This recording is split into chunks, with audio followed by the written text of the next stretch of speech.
Aloha, beautiful beings.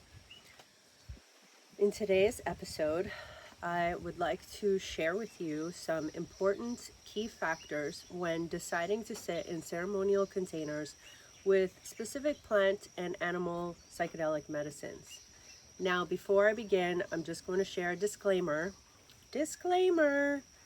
that this video is for educational purposes only, and I am not promoting doing any substances, and it is everyone's responsibility to take ownership for their decisions and their in-depth research when they embark on these journeys.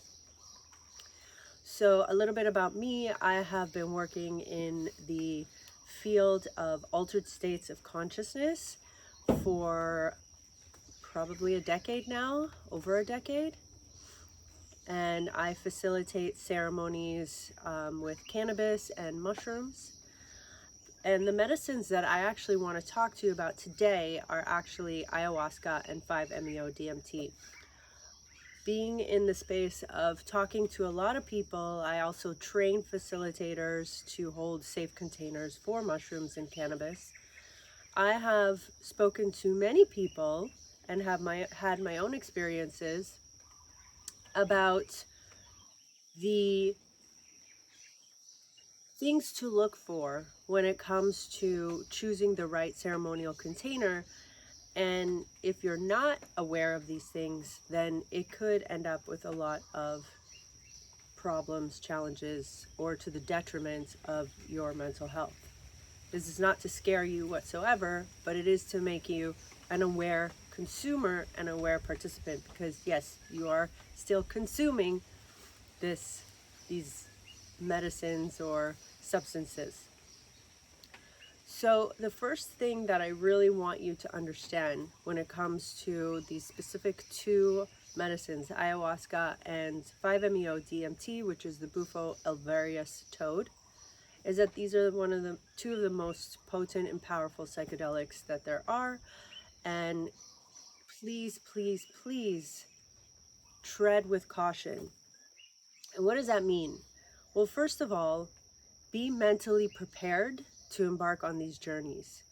Your mental state is key to being able to hold yourself and having a strong, solid core conviction of who you are and what you know, how you know yourself to be. If you're prone to psychosis or mental instability or have a mental illness, you may want to start with something a little bit less intense. Things to look for and really important ways to navigate these realms. First of all, and this may trigger some people, and that's fine, that's why I'm here, because I don't care. What I care about is the safety of people's experiences. The nationality, culture, or race of an individual does not matter when it comes to determining whether this is a safe container. I know that a lot of people out there feel that the only way to sit with proper facilitators is making sure that they're indigenous to specific parts of the world. And I want to say that this is absolutely not true.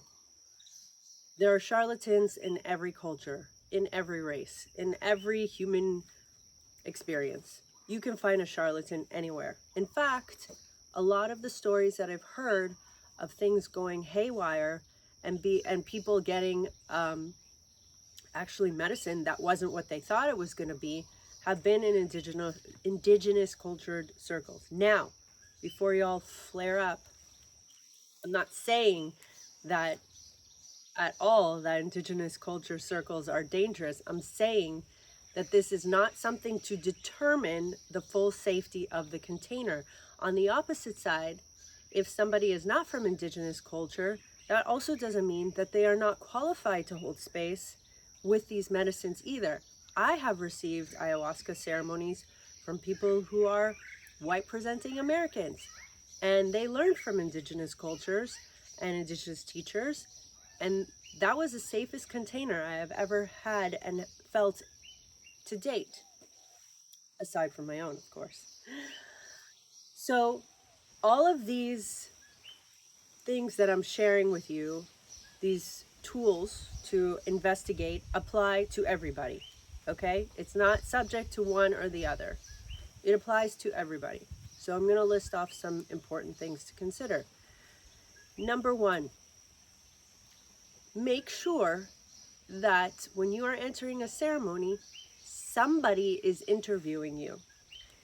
Hopefully that person is a shaman. Maybe it's the shaman's assistant. But after you pass the interview, make sure that you speak to the shaman directly and you have a conversation with them. You need to feel the energy and frequency of the being holding the space to make sure that you feel safe. The interview process is so important because if you're not being interviewed, nobody else is. And what does that mean? Well, people could be coming in willy-nilly with all kinds of issues that aren't being vetted. So that leaves for a container that potentially is not safe energetically. You don't want to take on somebody else's possessions, so to speak. So please be aware that is very, very important, and talk to the facilitators directly. Make sure that's part of the protocol. Number two, super important, trust your intuition, trust your gut. I don't even care if you paid money and flew to the Amazon and you walked into the experience and all of a sudden this stabbing in your gut says, get the heck out. You gotta go. Don't push through that. Now, there's a difference between mental fear and internal gut alarms, okay? It's up to you to know the difference between your mind creating fear-based scenarios and your gut saying, this is not the right place, you have to leave.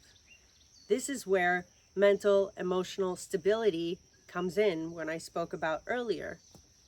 This is where you know yourself enough and you trust yourself enough to know that you're entering into a safe place or something doesn't feel right. If your gut is giving you a little bit of doubt, you should probably really consider that and deeply, deeply go inward and meditate on whether or not you're meant to do this. And don't think about, well, I already paid or I'm already here. Maybe the medicine in itself is just about trusting yourself. That's what ayahuasca told me. So you could get the medicine and the messages without even, just with the intention of working with the medicine. So those are very important aspects. The other thing that's really important, ask how many people are participating in the ceremony. There's so many ceremonial containers that just jam-pack tons of people. You're talking about 20 plus people.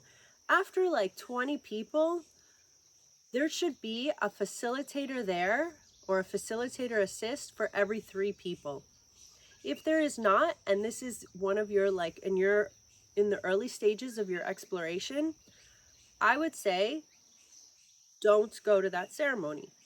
Because if you're freaking out or if you have an issue, who's going to be watching you and taking care of you when there's 2 shamans and 20 plus people in the room?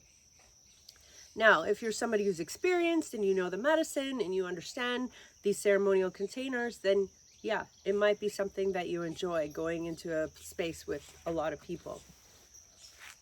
But if you're new, don't go based on the price. If the price is cheap because they're trying to get so many people in, well, maybe you should think about that. What's the agenda? Sometimes people judge and say, oh, it's so expensive. It's so expensive compared to what, is what I like to say. But this is your health. This is your life. So be willing to save some more money to have a more intimate container where you have that more one-on-one focus. 5 to 10 people, maybe up to 15. And also still make sure there's enough facilitators or helpers that are there. For every 3 people, there should be 1 helper or facilitator. Let's see, what else? The quality of the medicine. Okay, I want to talk, that's more like ayahuasca. I want to talk about bufo.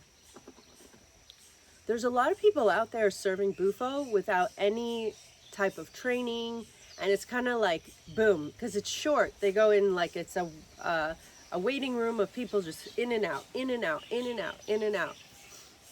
My experience with a beautiful shaman was that I had a 2-hour prior to the bufo experience, initiation, clearing, energetic clearing, shamanic cleansing, before I even used the medicine. I already felt like I had the medicine in me. There's too many people out there who are serving this like it's a one-off thing.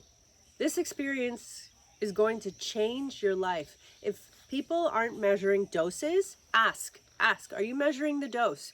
If they go, no, I don't measure dose, I just do it intuitively. Don't do it. Do not. It is so important that people are measuring doses when it comes to this medicine. Ask what the dose is. The typical blast off dose would be 30 milligrams and plus. Anything under 30 milligrams could get you stuck in the in-between worlds. That's not going to be super fun, is it now? And the shaman needs to know how to move people out if they're going to get stuck in these lower frequency realms, and bring them into the higher frequency realms. Ask them. Ask questions. Ask any question that you feel you want to know the answer to. There are no silly questions here. This is your life. I can't stress it enough.